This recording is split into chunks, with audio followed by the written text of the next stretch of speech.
Hello, this is Bill Webb, aka Billy Indiana. Today I'm going to do a gameplay recap for May 2022. Going to talk about all the games that were new to me and games that were returning to the table here at the Webb household. Tell you how many times we played and what our favorite games were for the month. If you're interested, stay tuned.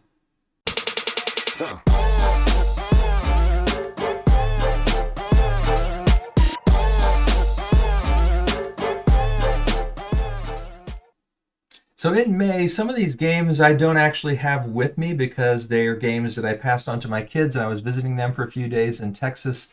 And so I'll show you pictures, but I don't have them with me. Other games I've already packed up because we're actually getting ready to move. And so kind of as a side note, I probably won't be putting out very many, if any, videos in the next 6 weeks or so after this week, because next week we'll be moving out of this place, putting things in storage, and we'll be traveling for about 6 weeks, and then coming back and moving into our new place. So I won't really have any kind of studio area to be able to do any videoing for the next little bit here. But I'll see you again in more videos back in the fall.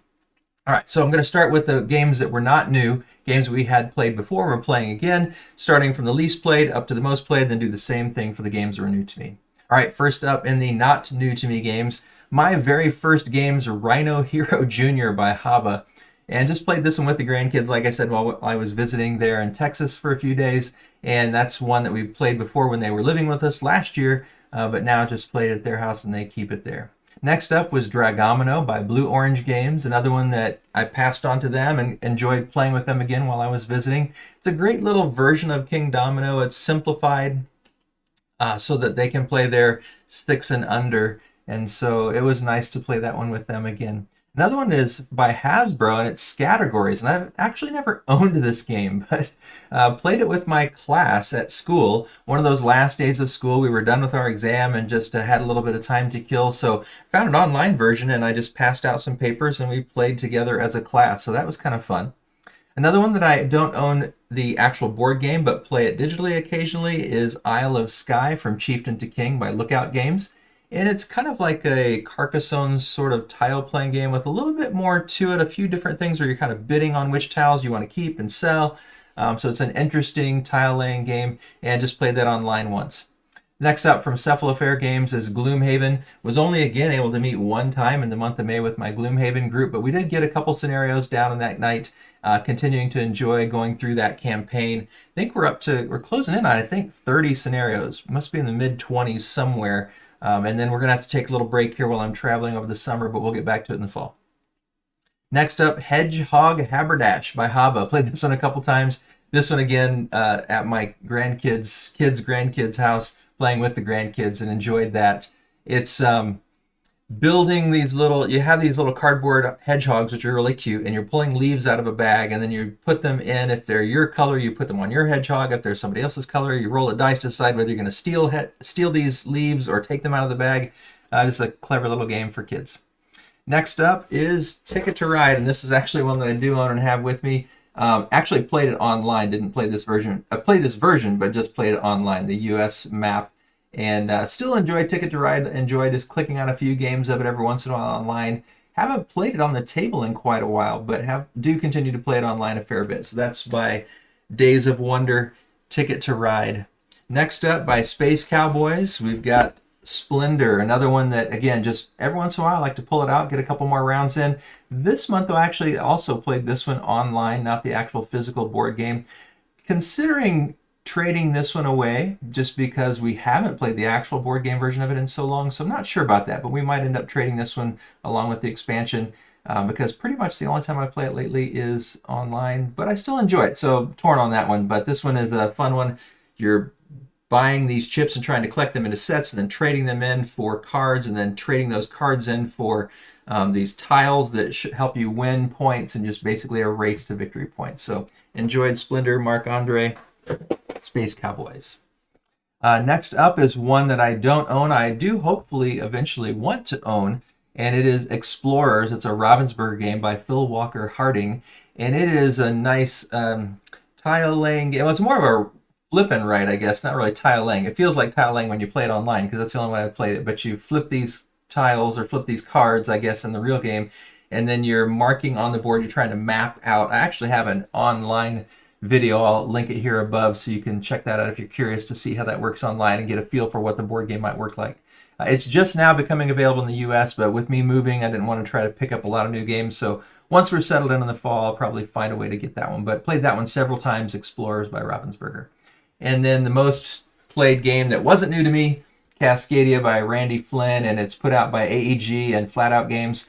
Cascadia continues to be one of my favorite games. It's just beautiful. I love the tile laying portion of the game. I like tile laying games anyway, and I like the combo of this one where you have to take a tile of terrain and you also have to take a tile with animals. You don't have to play them together, but you do have to play them both, and there's ways you can mitigate that by choosing two that are paired or unpaired, and you can change out the animal tiles with the pine cones, and so it's a lot of really fun, thinky, puzzly versions of this, and there's a lot of versions in the box too. There's a simple version and a family version, and then there's all these different scoring versions you can get with this one. So really enjoying Cascadia, continue to love that game, and played that one 4 times in May. Now let's get on to the new games to me, games I hadn't played before. One is by Button Shy Games, and it is Sprawlopolis. And it's a little 18-card game. I'll show a picture here because I don't have that one on hand. But just played that for a couple times, tried it out. You're sort of overlapping the cards or putting them side by side and creating this city grid, basically lining up roads and lining up different kinds of terrain to score points based on the scoring regulations for that game. It was okay. I don't know that I'll come back to it much. In fact, I'll probably end up trading that one away for... I know a lot of people really love that game, and for me it was just okay. And I have so many other games I'll probably end up seeing if someone else is more interested in that one than me, but I'm glad I had a chance to try it. Next up is by CMON, or Come On Games, Marvel United. This is the X-Men version. I was able to pick up the X-Men version and the base version and also the Spideyverse version. They were all on sale in a variety of places. I got one bundled and then one on sale. And I played it a few times, and my wife and I really liked this one. We tend to be kind of Marvel fans, and we had never played Marvel United, and so I really wanted to try it. When I saw a deep sale on that, I thought, let's get that, let's give it a shot, and we really enjoyed it. And I could see this one being one that we can introduce to a lot of people too. Very easy to learn, very easy to understand, and so Marvel United was a fun one that we look forward to playing some more. Played that one a couple times by CMON and Spin Master Games. Next up is a big beast, and that is Foundations of Rome. This is a recent Kickstarter arrival. You can see really beautiful art on this massive box. I just have the box cover here because it's so big. But this is basically a polyomino game, but the polyominoes aren't tiles. They're these big plastic miniatures. And you're buying these title deeds for lots, and you're purchasing those lots and then chaining them together so you can put out your buildings, and the buildings score for population, they score for commerce.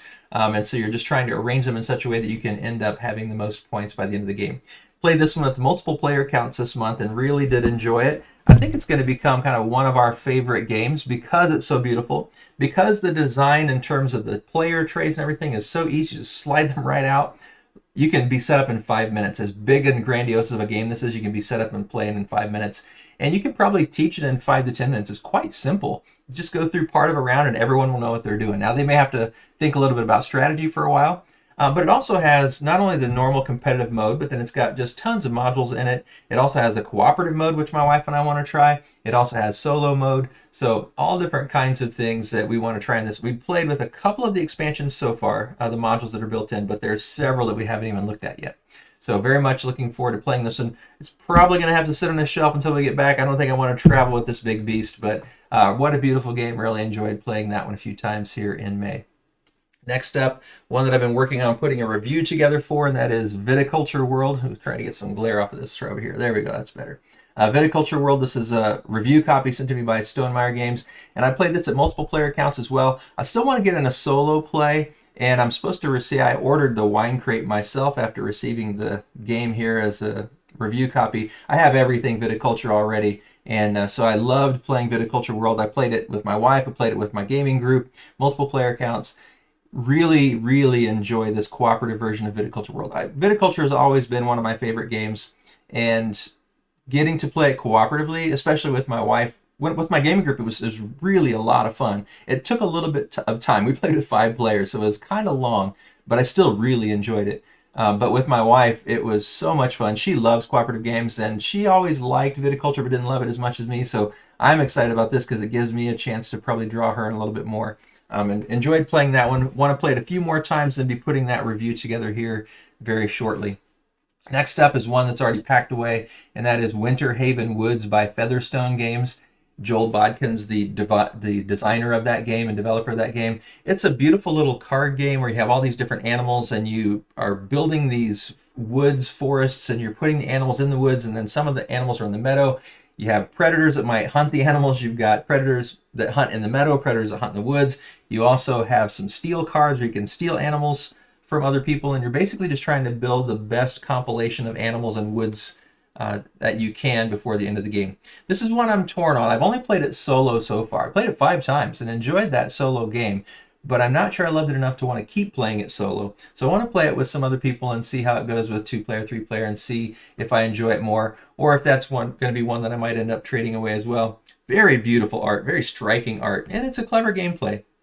But card games just tend to not get to the table very much, and so as beautiful as it is and as intriguing as it is, it's going to see hard to see if it'll stand the test of time. We'll play it a few more times and see what comes of that one, but it was a very enjoyable game and very striking art.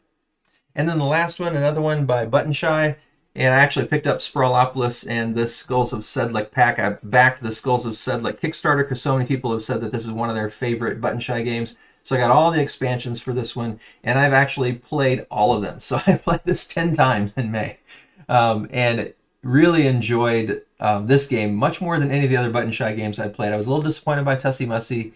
I don't know if I'd say I was disappointed by Sprawlopolis, but just don't see it having much staying power for me personally. This one I do. I really enjoyed this one, and especially with all the expansions, you can mix it up so much and change how the scoring goes. So that was a lot of fun, and played every expansion that came in that in the month of May. So there you have it. Had 42 gameplays, 16 different games, 6 games that were new to me in the month of May, and that's what we had. So now, what were my favorite games? Well, my favorite game that was not new to me, that just continues to be Cascadia. It's just so beautiful. To me, it's a relaxing game. I want to win. I try to win. But just the puzzly nature of it, I can just sit back and relax and enjoy a Coke and just kind of play. It just seems so relaxing. It's a calming game for me. So I just continue to love that one. That was my favorite returning to me game.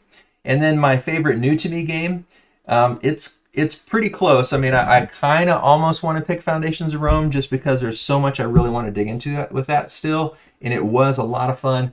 But I have to say that my favorite new one of the month, oof, the glare on that direction is so bad, Viticulture World. Yeah. And I'm so excited to try out all the different continents.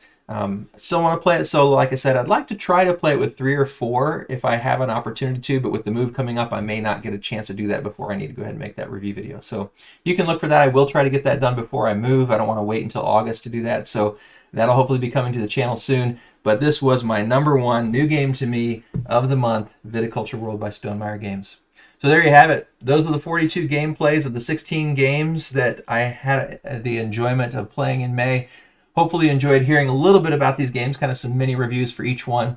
What did you play in May? What was your top new game? What was your top old game that you played in May? I'd love to hear about that. Leave those comments down below. If you enjoyed this video, it'd be terrific if you give it a thumbs up. And I'd love it if you'd choose to subscribe to the channel as well. As always, thanks for watching. This is Billy Indiana, signing off.